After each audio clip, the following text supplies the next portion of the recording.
बिस्मिल्लाहिर्रहमानिर्रहीम। अस्सलाम वालेकुम dear student, welcome to my YouTube channel. आज हम MTH 501 के फाइनल टर्म प्रिपरेशन स्टार्ट करेंगे। आई होप सो इसके मिड टर्म के पेपर आप सबके बहुत अच्छे हुए होंगे। आप सब ने कमेंट बॉक्स में लाजमी बताना है कि आप सबके पेपर कैसे हुए हैं। तो आज जो है वो हम लेक्चर नंबर 23 स्टार्ट करेंगे। लेक्चर नंबर 23 आपके पिछले 3 लेक्चर से मिलता जुलता है, जो आपका 20, 21 और 22 लेक्चर है, जिसमें वेक्टर स्पेसेस का टॉपिक जो है वो स्टार्ट हुआ था। तो सबसे पहले उन चीज़ों का कंसेप्ट आप सबको क्लियर होना चाहिए कि आपने जो है वो पिछले लेक्चर्स में कौन कौन से अपने टॉपिक जो है वो कवर किए हैं। तो इसमें आपने वेक्टर स्पेसेस के बारे में पढ़ा, नल स्पेसेस के बारे में पढ़ा, उसके अलावा बेसिस के बारे में पढ़ा, और जितने भी पीछे आपके कंसेप्ट हैं उनको आप सब ने एक दफ़ा लाजमी देख लेना है कि उन सब में क्या चीज़ें हैं। अगर वो आपके कंसेप्ट जो हैं वो क्लियर हो जाएंगे तो फिर आप जो है वो इजीली उसको समझ सकेंगे, जो आपके अगले आने वाले और ये जो लेक्चर है लेक्चर नंबर 23 इसको आसानी से समझ सकेंगे। थोड़ा सा मैं आपको हिंट दे देती हूँ कि वेक्टर स्पेसेस क्या होते, क्या पढ़ा था हमने वेक्टर स्पेसेस के बारे में, कि कोई भी आपको जो है वो नॉन एम्प्टी सेट दिए गए हैं दो, और उसके ऊपर आपने दो ऑपरेशन मल्टीप्लिकेशन और एडिशन सिंपल जो ऑपरेशन होते हैं वो परफॉर्म करने हैं, और वहाँ पे कुछ आपको एक्सियम्स जो है वो दिए गए हैं। अगर वो उन एक्सियम को सेटिस्फाई करता है तो देन आप उसको कहेंगे कि वो आपका वेक्टर स्पेस है। और सब स्पेस के बारे में आपने पढ़ा था। सब स्पेसेस क्या होते हैं? इफ़ गिवन वेक्टर, जो भी आपका जो वेक्टर आपको दिया गया है वो उस एक सब सेट है, उसका कोई भी एक सब सेट लें, और अगर वो सब सेट खुद एक वेक्टर स्पेस होता है तो देन उसको आप सब स्पेस कहेंगे। उसके अलावा आपने कॉलम स्पेस के बारे में पढ़ा, लीनियर डिपेंडेंस और इंडिपेंडेंस के बारे में पढ़ा है। आज का जो लेक्चर है ये अबाउट कोऑर्डिनेट सिस्टम है। तो कोऑर्डिनेट सिस्टम जो इन शॉर्ट जो इसकी सिंपल सी एक डेफिनेशन है वो क्या है कि कोऑर्डिनेट सिस्टम एक रेफरेंस पॉइंट होता है। रेफरेंस पॉइंट मीन कि किसी भी चीज़ के बारे में बताना है कि कोई चीज़ कहाँ से स्टार्ट हो रही है और उसका एंडिंग पॉइंट क्या है। किसी चीज़ का स्टार्टिंग और एंडिंग पॉइंट जो चीज़ डिफाइन करती है उसको हम कोऑर्डिनेट सिस्टम कहते हैं। लाइक अगर आप बोलेंगे 140 किलोमीटर, अगर जस्ट 140 किलोमीटर हम कहते हैं तो उसका कोई हमें समझ नहीं आती है कि 140 किलोमीटर क्या चीज़ है, कहाँ से कहाँ तक है। अगर हम कहते हैं कि 140 किलोमीटर फ्रॉम लाहौर, तो उसका एक जो है वो कंसेप्ट आता है कि 140 किलोमीटर फ्रॉम लाहौर, लेकिन ये एक सिर्फ हमने अभी भी स्टार्टिंग पॉइंट जो है वो बताया है, इसका कोई एंडिंग पॉइंट भी होगा। तो अगर हम कहते हैं 150 किलोमीटर या 140 kilometre from Lahore to Islamabad, तो देन आपको कोई एक पॉइंट जो है वो समझ आएगा कि ये जो 140 या 50 किलोमीटर जो डिस्टेंस है वो लाहौर से इस्लामाबाद के दरमियान है।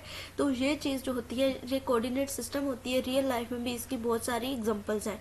तो सबसे पहले थ्योरम नंबर 1 को हम देखते हैं। थ्योरम क्या होते हैं? थ्योरम वो स्टेटमेंट्स हमारे पास होती हैं, वो हमारी स्टेटमेंट होती है जो हमारे मैथमेटिशियंस ने उस चीज़ को प्रूव करके हमारी आसानी के लिए 1 से 2 लाइनों में आसानी से हमें समझा दिया है, ताकि जो एग्जांपल्स हैं वो हमें अच्छे तरीके से समझ आ सके और इनको हम रियल लाइफ में भी बहुत ज़्यादा यूज़ कर सकते हैं।